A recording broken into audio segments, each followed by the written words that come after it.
সেদিন রাতের বেলা চাঁদের আলোয় উঠোনে বসে শায়লা আপুর সাথে গল্প করছিলাম। কথায় কথায় হঠাৎ ভূতের প্রসঙ্গ আসে। আচ্ছা আপু, তুমি কখনো ভূত দেখেছ? ধুর বোকা, ভূত বলতে কিছু হয় নাকি? তবে হ্যাঁ, জিন আছে। আমাদের কোরআনে কিন্তু জিনের ব্যাপারে বলা হয়েছে। তোমার সাথে কখনো কোনো এরকম বাস্তব ঘটনা ঘটেনি? ভৌতিক কোনো ঘটনা? না, আমার সাথে তো ঘটেনি। তোমার এমন কোনো ঘটনা জানা থাকলে বলো না। আচ্ছা ঠিক আছে, দাঁড়া, তোদেরকে একটা ভৌতিক অভিজ্ঞতার কথা বলি। গল্পটা যদিও আমার না, আমাদের জাহাঙ্গীরনগর ইউনিভার্সিটির এক বড় ভাইয়ের। শোন তাহলে। জাহাঙ্গীরনগর বিশ্ববিদ্যালয়ের রহস্যময় মেয়ে। বুধবারের রাত, ডিপার্টমেন্টের সবাই মিলে সেন্ট্রাল ফিল্ডে ফুটবল খেলতে গিয়েছিলাম। খেলা শেষ করতে করতে প্রায় 2:30টার মতো বেজে গেল। এত রাত পর্যন্ত খেলায় প্রায় প্রত্যেকেরই খিদে লেগে গিয়েছিল। সিদ্ধান্ত নিলাম সবাই হালকা খেয়ে দিয়ে তারপর বাসায় ফিরব। খেলতে গিয়ে বন্ধু নিয়াজের পায়ের নখ উপড়ে যাওয়ায় ওকে বাইক নিয়ে যেতে দিয়ে বাকি সবাই সেন্ট্রাল ফিল্ড থেকে টিএসসি হয়ে একসাথে হেঁটে হেঁটে বটে আসলাম। মাঝে টিএসসি থেকে সবাই হাত পা ধুয়ে ফ্রেশ হয়ে নিলাম। সবার মধ্যে শুধু সাগর একা মীর মোশাররফ হলে থাকে। বাসায় চলে যেতে চাইলে জোরাজোরি করে ওকেও খেতে নিয়ে আসলাম। বটে এসে সবাই হালকা খাওয়া দাওয়া করলাম। খাওয়া দাওয়া শেষ করতে করতে প্রায় 3টার উপরে বেজে গেল।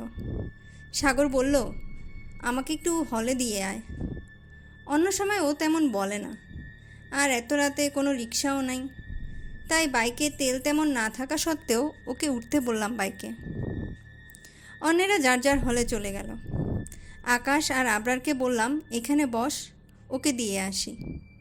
ওদের মধ্যে আবরার আমার রুমমেট, আর আকাশ গেরুয়াতেই আমার বাসার একটু পাশে থাকে। সাগরকে পেছনে উঠতে বলে নিয়াজকেও উঠতে বললাম। নিয়াজের হল বঙ্গবন্ধু। অল্প পথ হবার পরেও অসুস্থতার কারণে ওকে নিয়েও রওনা দিলাম। বঙ্গবন্ধু হলের কাছে গিয়ে নিয়াজকে নামিয়ে দিতে গিয়ে নিয়াজ বলল, আমিও যাব না কি রে? বললাম, থাক, তুই যা। এমনিতেও ওর শরীর খারাপ, তার উপরে পথ তো এতটুকু। আমি আর সাগর বাইকে করে ধীরে ধীরে যাচ্ছি।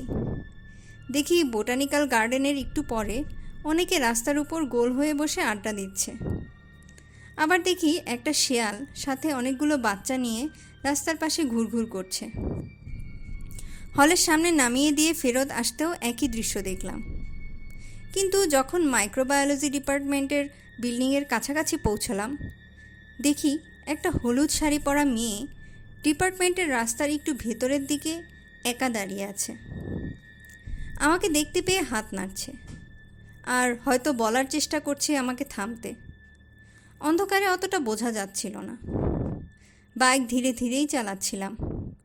এত রাতেই একা মেয়ে, তারপর আবার আমাকে দাঁড়াতে বলছে দেখে একটু অবাকই হলাম। ভাবলাম হয়তো কোনো বিপদে পড়েছে, বা এত রাতে গাড়ি পাচ্ছে না। ভাবতে ভাবতে বাইক থামাতে গিয়ে ডিপার্টমেন্টের রাস্তা হালকা একটু ক্রস করে সামনে গিয়ে ব্রেক করলাম। পেছনে তাকিয়ে দেখতে চাইলাম আসলে কি, আর কোনো ঝামেলা কিনা। চিনতে পারলাম না, তবে হালকা অন্ধকারের মধ্যেই খেয়াল করলাম অপরূপ সুন্দরী এক মেয়ে হেঁটে আসছে। হলুদ শাড়ি আর আপাদমস্তক হলুদে যেন পুরো হলুদ পরীর মতো লাগছে। উনি হেঁটে এগোচ্ছেন, আর হালকা আলো গায়ে পড়তেই সৌন্দর্যও যেন ঠিকরে বেরিয়ে আসছে। চারপাশের অন্ধকার মুহূর্তের যেন সব যেন হলুদ আভায় পরিণত হয়ে গেল। দেখতে চোখে মুখে ধাঁধা লেগে যাচ্ছিল। এতক্ষণ আমি বাম দিকে ঘুরে দেখছিলাম আর বুঝতে চেষ্টা করছিলাম কে বা উনি কী চান। একটু পর চোখ ফিরিয়ে নিয়ে সোজা হলাম। মুহূর্তে আবার ঘুরে জিজ্ঞেস করতে উদ্যত হলাম, কোনো সমস্যা? কোথায় যাবেন? ফিরে দেখি কেউ নেই। আমি ডান হাতের ব্রেক ছেড়ে হাত দিয়ে চোখ কচলিয়ে আবার তাকালাম। দেখি আসলেই কেউ নেই। কী করব বুঝে না উঠতেই বাইক টান দিলাম। এক টানে বটে এসে আকাশ আর আবরার বলে ডাক দিলাম। ওরা কাছে আসলো। বাইক উঠিয়ে গেরুয়াতে বাসার উদ্দেশ্যে রওনা দিলাম। ওদেরকে বললাম একটা ভৌতিক ঘটনা ঘটেছে।